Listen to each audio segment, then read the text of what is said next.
Good morning, all of you. Good morning, ma'am. Good morning, ma'am. Yes, good morning.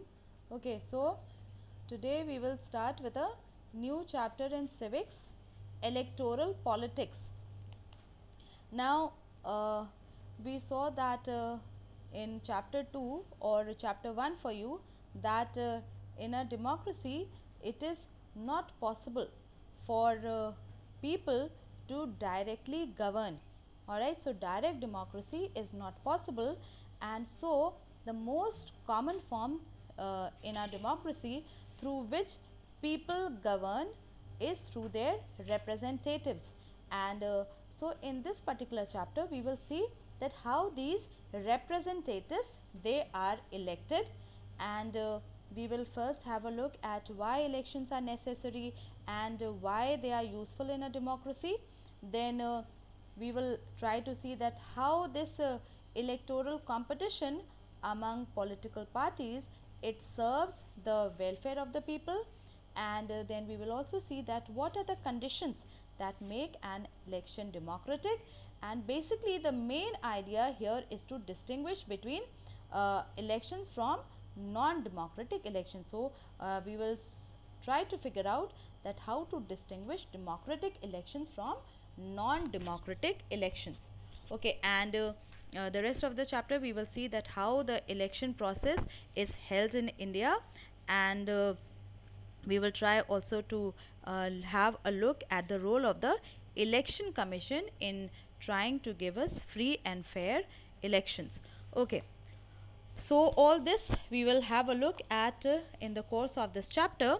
Now the chapter it begins with a small story, and now the time is after midnight, means it is already past 12, and a crowd, expectant crowd, it is sitting for the past 5 years. So the crowd has already been waiting and sitting for 5 years in the chalk or the main marketplace of the town, the open spaces in a marketplace. So they are waiting in the chalk of a town, and they are waiting for their leader to come. So sitting and waiting for 5 years, and every now and then the organizers of this meeting they assure the people that very soon their leader would be coming. And so whenever there is a passing vehicle, the crowd they stand up in hope that their leader has arrived. And the leader for whom they are waiting is Mr. Devi Lal.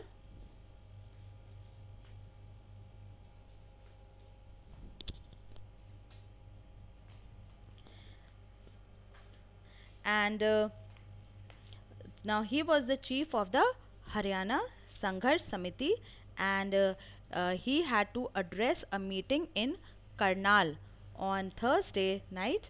And Mr. Devi Dayal is 76-year-old leader, and these days he is a very busy man. And because election campaigning is on, so he is busy addressing public meetings, and his day starts at 8 a.m. and ends after 11 p.m. And this particular day he has already addressed 9 election meetings since morning, and he has been constantly on the move addressing public meetings for the past 23 months and preparing for the election. Okay, so now this newspaper report is about the state assembly election in Haryana in 1987, and during this time the state was ruled by the Congress led party government.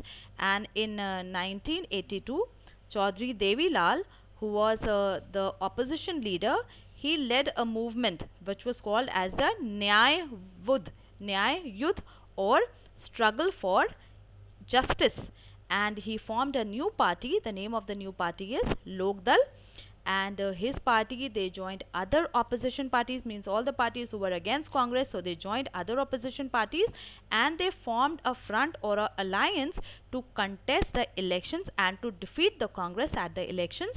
And while in his election campaign, Devi Lal he said that if his party they win the elections, then the government will forego, waive, give up the loans of the farmers and small businessmen, means they won't have to repay it. And he promised that if his party makes a government, then this would be the first action of their government. And the people of the state, they were unhappy with the existing government, and they were also attracted by Devi Lal's promise. And so when elections were held, the people, they voted in large number in favor of Lok Dal and its allies. So Lok Dal and their allies, they won 76 out of 90 seats in the state assembly elections, and Lok Dal, they themselves won 60 seats, and thus they had a clear majority in the assembly. And the Congress, in that elections, they could win only 5 seats. And you know, as it always happens, that once the election results, they are announced, so whoever is the existing or the sitting chief minister, they resign, and the new elected members of legislative assembly of the Lok Dal, they here chose Devi Lal as the leader. And then the governor, you know, the governor at the state level and the president at the center level, they invite the leader of the majority party to come and form the government. So here the governor invited Devi Lal to be the new chief minister, and 3 days after the election results were declared, he became the chief minister. And as soon as he became the chief minister, his government, they issued a government order, and it waived the outstanding loans of all small farmers, agricultural laborers and small businessmen.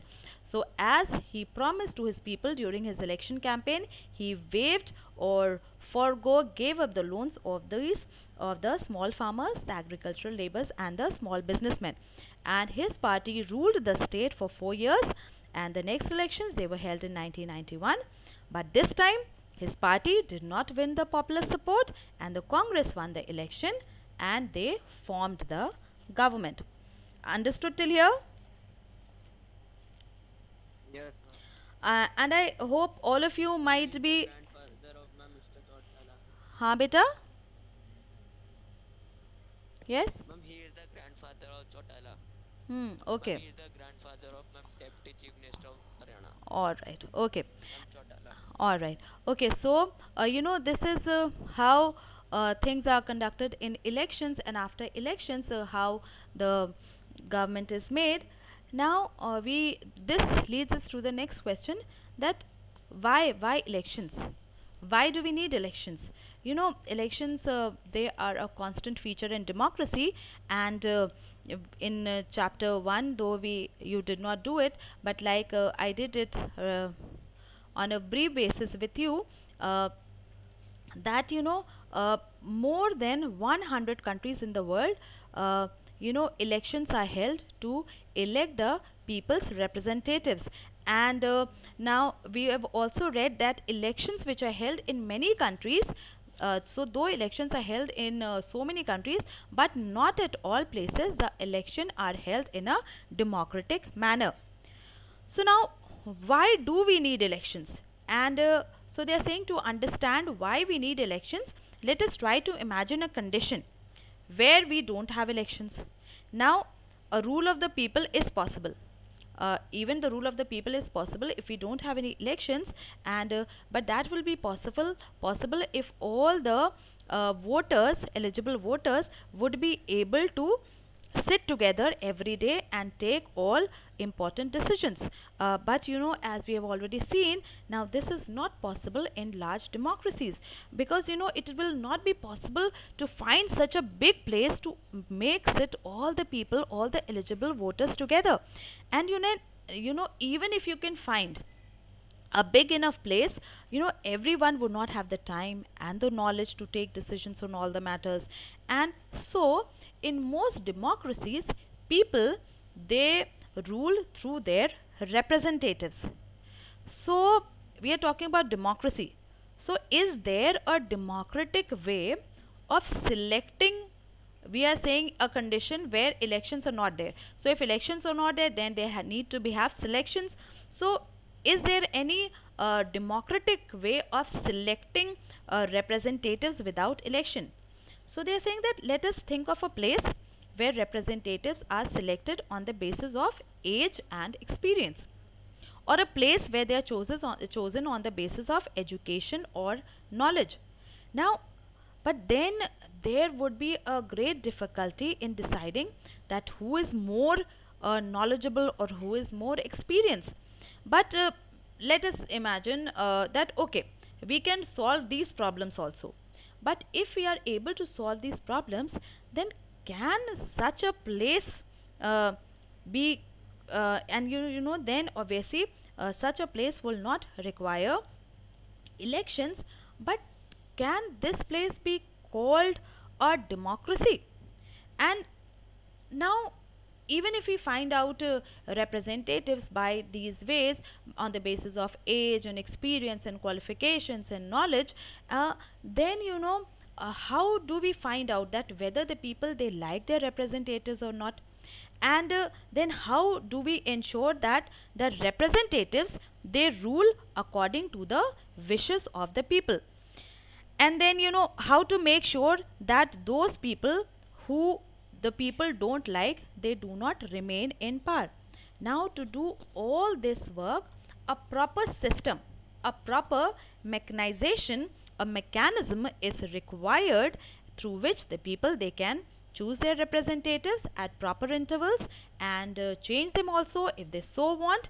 And this mechanism is called an election. And therefore, elections are considered essential in our times for any representative democracy. So what are the people basically doing through elections? Now they are basically making choices. Let's see what type of choices people make through elections. They choose who will make laws for them, and they can choose that who will form the government and make major policies. They can also choose the party whose policies they think will should guide the government in law making. So that means that elections are a must in a democracy. But when we are talking about democracy, that means we need to have democratic elections also. So what makes an election democratic?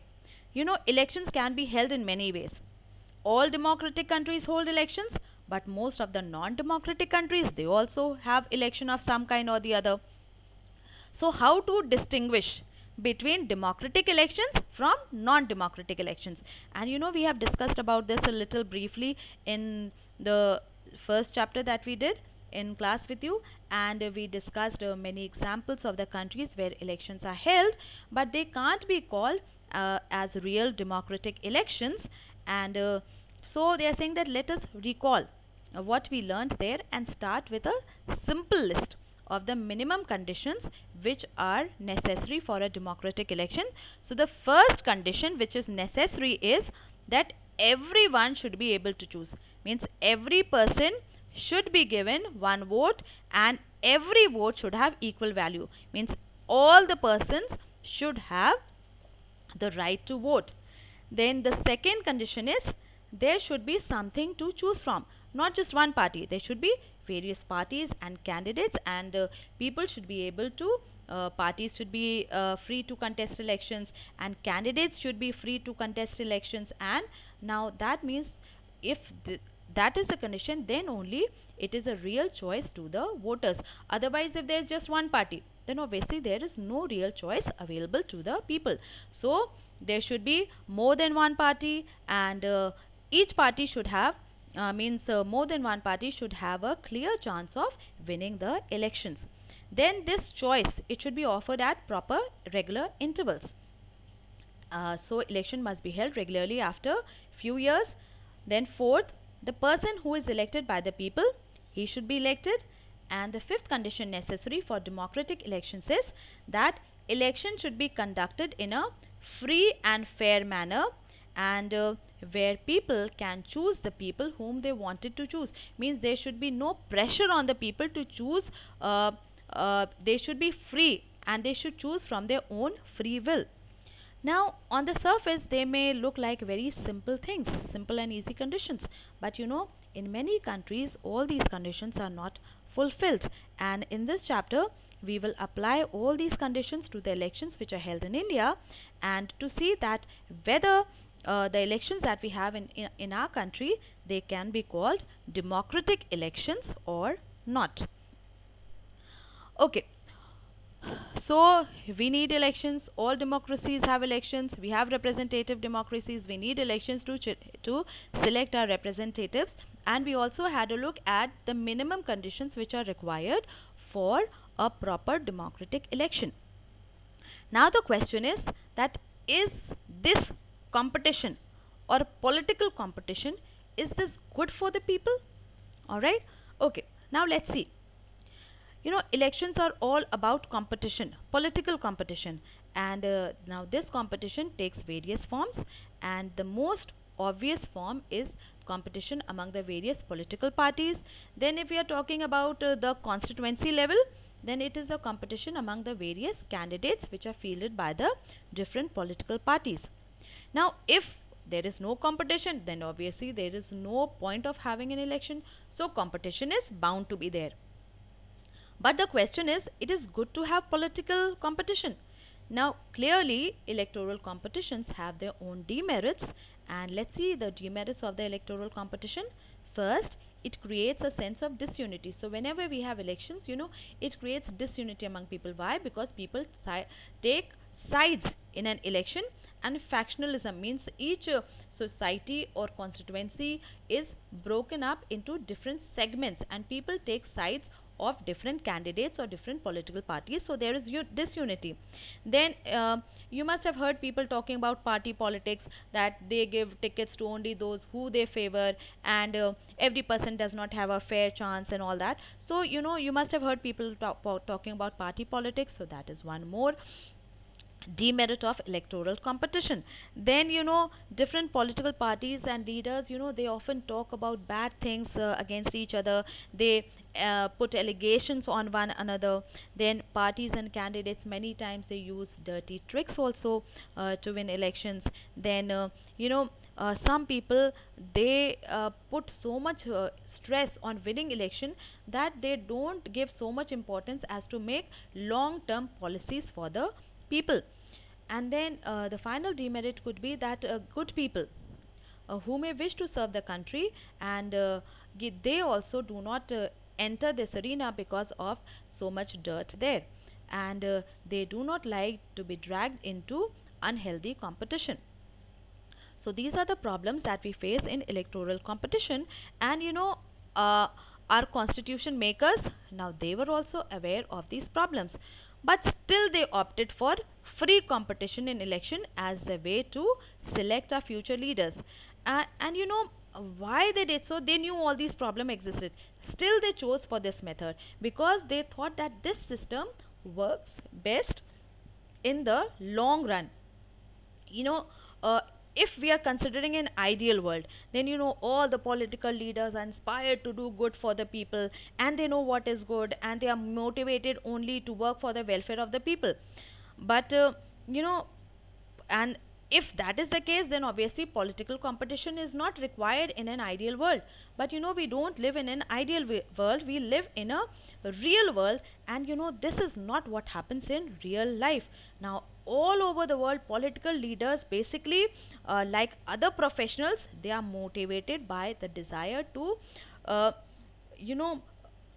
they motivated by a desire to advance their careers only, and they want to remain in power or get power and positions for themselves, and they may wish to serve the people, but then it is very risky to depend entirely on the wish or on their sense of duty.